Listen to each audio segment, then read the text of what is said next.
こんにちは、北谷です。軽トラキャンピングカー DIY 第8弾。今回は糖質防水シートを貼っていきます。と、その前に断熱材の隙間を防水気密テープで塞いでいきます。前回背面は完了しているので、残りの側面と前面を対応します。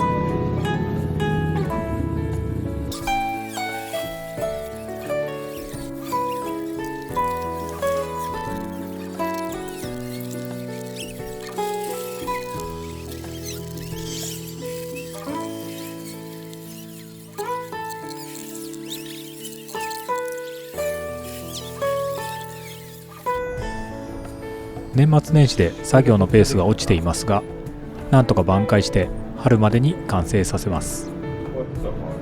このキャンピングカーでどうしても行きたい場所が弘前桜まつりです。実は昨年、韓国出張から帰国後の車中泊旅行で弘前を予定していました。ところが例年より1週早く桜が満開になり、隔離中に祭りが終わってしまいました。そして昨年ゴールデンウィークの初めての車中泊、千葉旅行につながっています。少し話がそれましたが、このキャンピングカー DIY で防水気密テープは5巻 100m 分使用しました。よ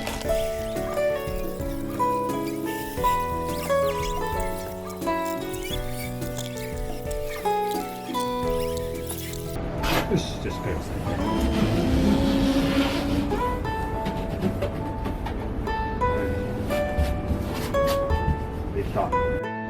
息子と一緒にテープを貼って作業完了です。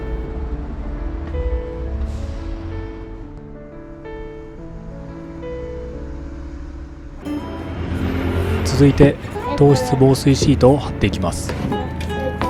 糖質防水シートはネットで 50m を4000円で購入しました。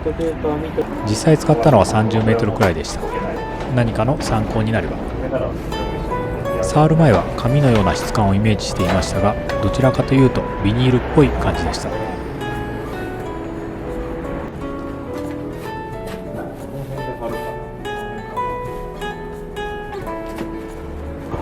このシートをタッカーで固定していきます。まずは下半分からぐるっと一周。途中で切ると継ぎ目の処理が面倒だったので、できるだけ切らずに施工しました。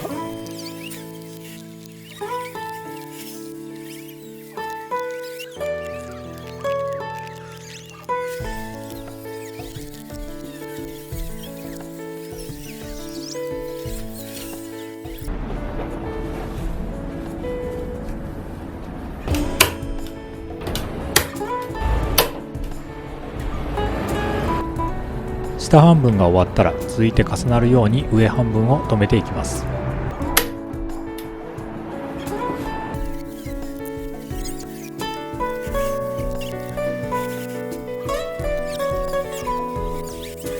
徐々に倉庫内での作業が厳しくなってきたので、そろそろ外に出す手段を考える必要がありそうです。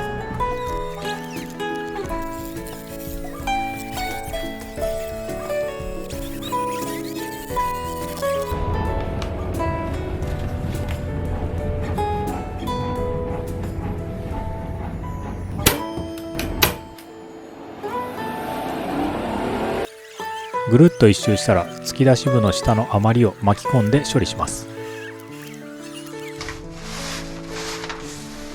天井はあらかじめ3枚にカットして固定していきます。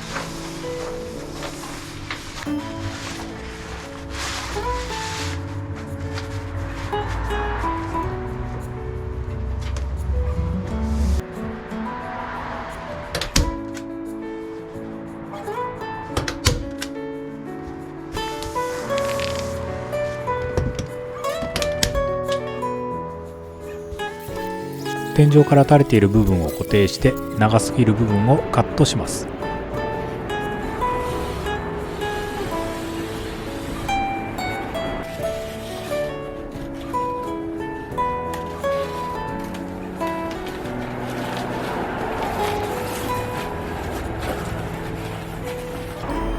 シートが貼り終わったら、扉や窓の部分を切り抜いていきます。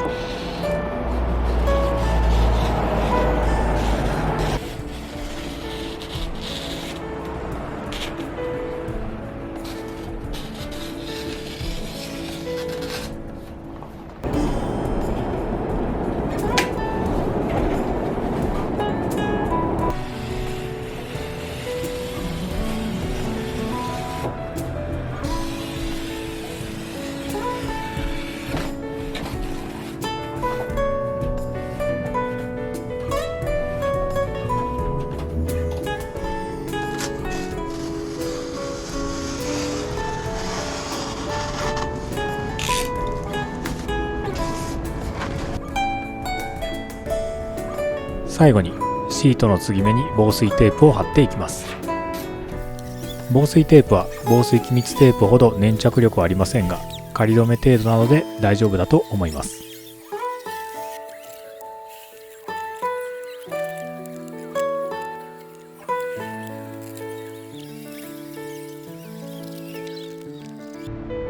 これで同質防水シート貼りの全工程完了です。